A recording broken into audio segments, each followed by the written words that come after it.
Steel plant ప్రమాద రాజకీయ రగడ Visakha steel plant ఘటనపై అధికార విపక్ష పార్టీల పరస్పర విమర్శలపై ప్రజలు అసహనం వ్యక్తం చేస్తున్నారు. అసలు ప్రమాదాలు జరగకుండా ముందుగా తీసుకోవాల్సిన చర్యలను పట్టించుకొని పార్టీలు ఇలా శవరాజకీయాలు చేయడం ఏంటని మండిపడుతున్నారు. ఏ పరిశ్రమలో ప్రమాదం జరిగినా వారి స్థాయిలో పరిహారం అందేలా చట్టాలు చేస్తేనే ఆయా కంపెనీలలో భద్రత ప్రమాణాలు పెరుగుతాయని అంటున్నారు. మీరు గొడవ చేయదలుచుకుంటే పరుగు అంటాను నేను ఇక్కడ ఏమంటాను ఏమనుకుంటున్నారు కుటుంబాన్ని మాట్లాడుతుంటే మీరు అడ్డు వస్తే సార్ అది సెపరేట్ గా మాట్లాడతాం సార్. మీరు అక్కడ పని లేదు మీ కుటుంబంలో ఎవరు చెప్తారు పాప చనిపోయింది ఈ కుటుంబంలో పాప ఈ కుటుంబంలో చనిపోయాడు. మేము వచ్చాం ఇక్కడికి వచ్చినాం ఆర్గ్యూ చేసినా వచ్చారు. ఇది టీమ్ 11 కెప్టెన్ వచ్చాడా అడుగుతున్నా. టీమ్ 11 కెప్టెన్ వచ్చాడు ఇక్కడికి లేదు కదా. కుమారస్వామి గారు 6 గంటలు ఎందుకు వచ్చాడు, ఆయన ఎందుకు ప్రకటించాడు? 25 లక్షలు స్టీల్ ప్లాంట్ కార్మికులు మీరు సంఘాలు ఉన్నాయి కదండి, సంఘాలు ఉన్నప్పుడు మీరు కూర్చోబెట్టి వీళ్ళు ఒక్కొక్క ప్రభుత్వం వచ్చినప్పుడు ఒకలా బిహేవ్ చేస్తాయి సంఘాలు. నాకు ఇబ్బంది ఏముందంటే సంఘాలు అనేవి ఇర్రెస్పెక్టివ్ ఆఫ్ ఏ ప్రభుత్వం వచ్చింది ఏ ప్రభుత్వం పోయింది అనే కంటే ఇప్పుడు సంఘం కార్మికుల సంక్షేమం కోసం ఇర్రెస్పెక్టివ్ ఆఫ్ మనం ఎవరు బాగా చేయగలం ఆలోచించాలి తప్ప మీరు వైసీపీ వచ్చినప్పుడు కాంప్రమైజ్ అయిపోయి వైసీపీ వచ్చినప్పుడు ఈ స్థలాన్ని మనం ప్రైవేటీకరణ చేసేస్తాను వాళ్ళతో ఇవన్నీ నేను వాస్తవంగా చెప్పగలను. ఆ రోజు నేను కూర్చున్నప్పుడు ఎందుకు ఇంత బలంగా మాట్లాడగలంటే ఆ రోజు నేనే నోరు తెరిచి అడిగితే ఒక్కరు చేయొచ్చు.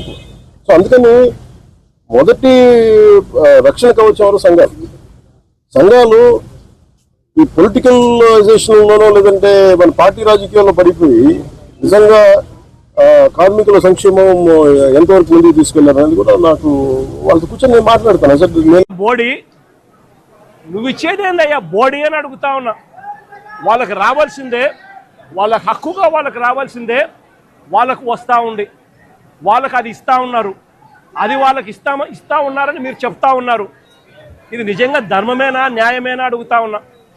ఇదే విశాఖపట్నంలో ఇంతకుముందు మా హయాంలో ఇలాంటి ఒక దుర్ఘటనే జరిగితే అక్కడ కూడా మనుషులు చనిపోతే ఎంతమంది చనిపోయినారు? అది గొప్పతనం నీ గొప్పతనం ఏమీ కాదు. కంపెనీ నుంచి కేవలం 25 లక్షల రూపాయలు మాత్రమే ఆ ఎంప్లాయీస్కు వస్తూ ఉంది.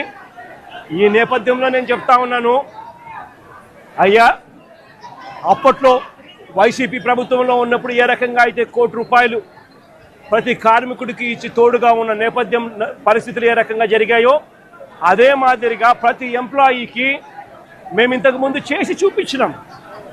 మేమేదైతే చేసి చూపించినామో అదే మిమ్మల్ని కూడా చేయమని అడుగుతా ఉన్నాం. మేమేమి ఎక్కడా కూడా అన్యాయంగానో లేకపోతే మేము చెయ్యనిది మిమ్మల్ని చేయమని చెప్పి అడగడంలా మేమేదైతే చేశామో అదే చేయమని అడుగుతా ఉన్నాం. వెంటనే వాళ్లకు ఈ ₹1,45,00,000కు అదనంగా వాళ్ళకి ఏదైతే వస్తూ ఉన్నదో దాంట్లో నీ ప్రమేయం ఏదైతే లేదో వాళ్ళకు సంబంధించిన group insurance, provident fund, gratuity, risk insurance ఈ రూపేణ వాళ్ళకు వస్తూ ఉన్న ₹1,45,00,000 ఏదైతే వస్తూ ఉందో దానికి అదనంగా మరో ₹1 కోటి ఖచ్చితంగా వాళ్ళకి ఇవ్వాలి. వాళ్ళ కుటుంబ సభ్యులకు కూడా అదే మాదిరిగా ఉద్యోగాలు కూడా వెంటనే ఇవ్వాలని కూడా కోరుతా ఉన్నాం. అదే మాదిరిగా నా పక్కన చెల్లి వాళ్ళకి ఇస్తా ఉన్నారని మీరు చెప్తా ఉన్నారు.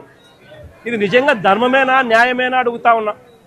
ఇదే విశాఖపట్నంలో ఇంతకుముందు మా హయాంలో ఇలాంటి ఒక దుర్ఘటనే జరిగితే అక్కడ కూడా